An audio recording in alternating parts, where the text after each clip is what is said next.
Hello সকলকে, সবাই কেমন আছো? রোদের মধ্যে এখন আমি চলে এসেছি মৌমিতার বাড়িতে। বাইরে আজকে প্রচন্ড পরিমাণে গরম পড়েছে। মৌমিতা এখন খেতে দিচ্ছে আমাকে। ও ভাত রান্না করেছে, ডিম ভাজা করেছে, ডাল করেছে, মাছের ঝোল করেছে, আবার আলু পোস্তর তরকারি করেছে। ভাতটা একটু গলে গেছিল কারণ ভাতের ফ্যানটাকে না গেলেই স্নান করতে চলে গেছিল। কিন্তু বাকি রান্নাগুলো খুব সুন্দর হয়েছে। এই যে আলু পোস্তটা তো খুবই সুন্দর হয়েছে, আর মাছের ঝোলটাও খুব ভালো হয়েছে। এখন আমরা ইউটিউবে ব্লগ দেখতে দেখতে খাচ্ছি। কালকে হঠাৎ করেই ফোন করে মৌমিতা আমাকে নিমন্ত্রণ করেছে, কারণ কাকিমা আজকে বাড়িতে থাকবে না, ও একা থাকবে, সেই কারণে। অনেক দিন পরে আবার মৌমিতার বাড়িতে এসেছি, বেশ ভালো লাগছে আমার। খাওয়া দাওয়া করে আমরা বেরোবো ঘুরতে। আমরা যাব এসপ্ল্যানেডে, কিছু কেনাকাটা করার আছে আমাদের সকলের। খাওয়া দাওয়ার পরে আমার খুবই ঘুম পাচ্ছিল। আমরা চলে এসেছি বেলঘড়িয়া স্টেশনে। এখানে দেখি একজন মহিলা হাওয়াও করে কাঁদছে। তারপরে জিজ্ঞাসা করে জানতে পারি যে ওনার বর সুইসাইড করেছে। কৃষ্ণা দাঁড়িয়ে পড়েছে সানগ্লাস কিনতে।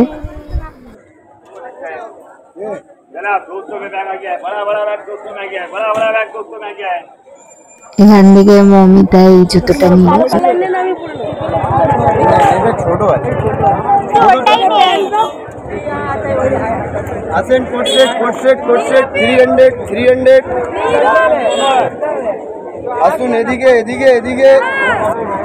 এখন প্রতীশা আর তৃষ্ণা মিলে এখান থেকে সুইট কর্ন কিনে খাচ্ছে। আমরা খেয়ে ছোট থেকে আমরা চারজন মিলে কোথাও একটা যাওয়ার প্ল্যান করেছি। তোমরা গেস করো আর কমেন্ট করে জানাও। প্রতীশা অনেক খোঁজার পর শেষমেশ একটা প্যান্ট পেয়েছে। প্রতীশা এখানে কুর্তি বাছাই করছিল আর তার পাশে খুব সুন্দর হাওয়া দিচ্ছে। প্রতীশা শেষমেশ আর কুর্তি কিনিনি, কারণ কোয়ালিটিগুলো খুব একটা ভালো ছিল না। আমরা মেট্রোতে উঠতেই যাচ্ছিলাম, হঠাৎ করে মৌমিতা বললো যে খিদে পেয়েছে, খাবে কিছু। সে কারণে এখন আমরা চলে এসেছি इंद्रमहले।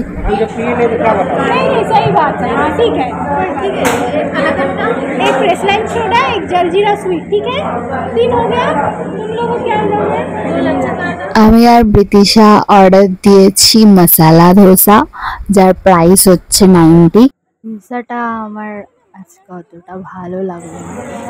একটা জলজিরা সুইট আর একটা ফ্রেশ লাইম সোডা অর্ডার দেওয়া হয়েছে, দুটোরই প্রাইস 50 করে। এটা অর্ডার দিয়েছি, এটা ম্যাঙ্গো লস্যি, এটা কিন্তু দারুণ খেতে। তৃষ্ণা অর্ডার দিয়েছে ছোলে বাটুরে, এক প্লেটের দাম 90। Thank you.